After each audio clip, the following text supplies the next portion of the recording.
ये CMS का CSSL pattern का सवाल है, तो ध्यान से देखें। तो इसमें सवाल ऐसे आते हैं जो बुक में होते ही नहीं है, बस उन तक बच्चों का कॉन्सेप्ट क्लियर है कि नहीं क्लियर है ये चेक करते हैं। The fraction of time spend studying English maths Hindi by 3 friend, 3 दोस्तों ने इतना इतना टाइम पढ़ाई में लगाया, ठीक है। नीरज ने इंग्लिश में इतना टाइम लगाया, मैथ में 1/2, हिंदी में 1/6 टाइम। सरिता ने इंग्लिश में इतना लगाया, मैथ में इतना लगाया, इतना इतना इतना इतना, ठीक। कह रहे हैं based on about table answer the following question. इस टेबल पे बेस पे इन क्वेश्चन का आंसर जो arrange the subject in ascending order according to the नीरज स्पेंड स्टडिंग देम, ठीक है। इसमें तो खाली नीरज का पूछ रहे हैं कि नीरज ने जो टाइम स्पेंड किया है उसको स्टडिंग का, उसको असेंडिंग ऑर्डर यानी छोटे से बड़े में लगाओ। तो नीरज पे फोकस करिए, बाकी किसी भी नहीं करिए। तो नीचे देखिए, अब 1/, पूछ रहे हैं कि 1/3 बड़ा है, 1/3, 1/2, 1/6 है ना। तो सबसे छोटा इसमें कौन है? वेरी गुड, हमने बताया था अभी 1/6। याद रखिए कि अगर ऊपर वाला सेम है, अगर ऊपर वाला सेम है, देखिए सब में ऊपर वाला सेम है, यूनिट फ्रैक्शन है, सब ऊपर वाले 1 है, ऊपर वाला सेम है, तो नीचे वाला देखिए ऊपर वाला सेम है, ऊपर वाला छुपा लिए, नीचे वाला देखिए 2, 3, 6। तो नीचे वाला जो सबसे बड़ा, नीचे वाला जो नंबर सबसे बड़ा है वही फ्रैक्शन सबसे छोटा है। तो 3, 2, 6 में सबसे बड़ा कौन है? 6। तो नीचे वाला सबसे बड़ा 6 है, तो यही फ्रैक्शन सबसे छोटा है। तो असेंडिंग में क्या होता है, सबसे पहले सबसे छोटा लिखते हैं, तो 1/6 सबसे पहले लिखेंगे। अब इन दोनों में देखिए डिनोमिनेटर तो सेम है, तो नीचे वाला जो बड़ा वही छोटा, 3 बड़ा कि 2 बड़ा? 3 बड़ा, तो यही छोटा, यानी इन दोनों में छोटा कौन है? ये। तो इससे बड़ा ये 1/3, और सबसे बड़ा फिर कौन हुआ? 1/2। ओके, ये लॉजिक समझ में आ गई। इसी तरह अगर सरिता का पूछा जाता, उसमें भी, इसमें देखिए उल्टा हिसाब है, नीचे वाले नंबर सेम है, क्या है? नीचे वाले सेम है, 2/12, 7/12, 3/12। तो अब बताइए, जब नीचे वाला सेम होगा, जब नीचे वाला सेम हो तो उनको छुपा लेंगे। इस केस में ऊपर वाला जो छोटा वो छोटा, जो बड़ा वो बड़ा।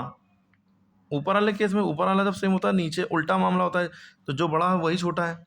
इस केस में जब नीचे वाला सेम है तो समझ ली नीचे कुछ है ही नहीं, तो जो छोटा वो छोटा, जो बड़ा वो बड़ा। 2, 7, 3 में कौन सबसे छोटा? 2/, तो यही सबसे छोटा, फिर उससे बड़ा ये, सबसे बड़ा ये। ओके, अब लेकिन जब ऐसा केस हो कि ना ऊपर वाला सेम है ना नीचे वाला सेम है, तब बहुत सी लॉजिक है। सबसे आसान लॉजिक ये होती है कि नीचे वाले नंबर से ऊपर वाला नंबर डिवाइड कर लो, यूँ करके। हमेशा नीचे वाला बाहर रहता है, ऊपर वाला अंदर रहता है। 24 बाहर, 5 अंदर, पॉइंट लगा के 0 बढ़ाओ, 24 2 ज़ा 48, इसका आया 0.2, इसका क्या आया 0.2। 8 3/8 है, तो 8 बाहर रहेगा, 3 अंदर, नीचे वाला बाहर ऊपर वाला अंदर। याद रखिए छोटा और बड़ा नीचे ही वाला बाहर रहता है। पॉइंट लगाया, 0 बढ़ाया, 8 3 ज़ा 24, 8 20 बचा 6, 0.3 आ गया इसका लगभग। पॉइंट के एक ही नंबर तक लो। 12/5 है, तो यानी 12 से 5 को डिवाइड करना है, ठीक है। पॉइंट लगाया, 0 बढ़ाया, 12 4 ज़ा 48, तो 0.4। तो सबसे बड़ा कौन है? 5/12, ठीक है। सबसे छोटा 0.2 यानी 5/24, फिर उससे बड़ा ये, सबसे बड़ा ये। क्लियर हो रही है? अच्छा, इसमें एक लॉजिक ये भी दी थी, देखिए 5/24 और 5/12, इसमें ऊपर वाला सेम है, तो इन दोनों में ऊपर वाला सेम, नीचे वाला, जब ऊपर वाला सेम नीचे वाला जो बड़ा वही छोटा, यानी इन दोनों में 12 और 24 में छोटा कौन है? यही 24 वाला। क्यों? क्योंकि नीचे वाला बड़ा है। और प्रूव भी हो गया कि इसका 0.2 आ रहा है, पॉइंट के बाद पहला नंबर 2 है, पॉइंट के बाद पहला नंबर 3 है, पॉइंट के बाद पहला नंबर 4 है, बाकी पॉइंट से पहले 0 0 है। तो समझ गए, यही लॉजिक है सबसे बड़ी, जो कोई नहीं बताता है, और ये याद रखिएगा। अगला क्वेश्चन इसमें पूछेगा, Sarita spend most time on which subject. Sarita ने सबसे ज़्यादा टाइम किस पे लगाया? तो जो सबसे बड़ा आंसर आ रहा होगा सरिता का, वही आंसर होगा। तो सरिता की बात हो रही है, फोकस यहाँ रखिए। तो नीचे वाले सब सेम है, तो नीचे समझ लीजिए कुछ है ही नहीं। जब सेम हो तो समझ लीजिए नीचे कुछ है ही नहीं है, तो सबसे बड़ा नंबर वही है जो ऊपर सबसे बड़ा है। तो 7/12, तो 7/12। ओके, क्लियर हो गई बात? पूरा फ्रैक्शन सबसे बड़ा वही है। 7 सबसे ज़्यादा मैथ में लगाया, तो उसमें सब्जेक्ट का नाम लिखना है। सरिता इसमें most time on which subject, subject का नाम लिखा तो आप मैथ्स लिखेंगे, और साथ में इक्वल टू 7/12 भी लिख देंगे, अच्छी बात रहेगी। और in the subject in ascending order according to time from nearest spend during stem.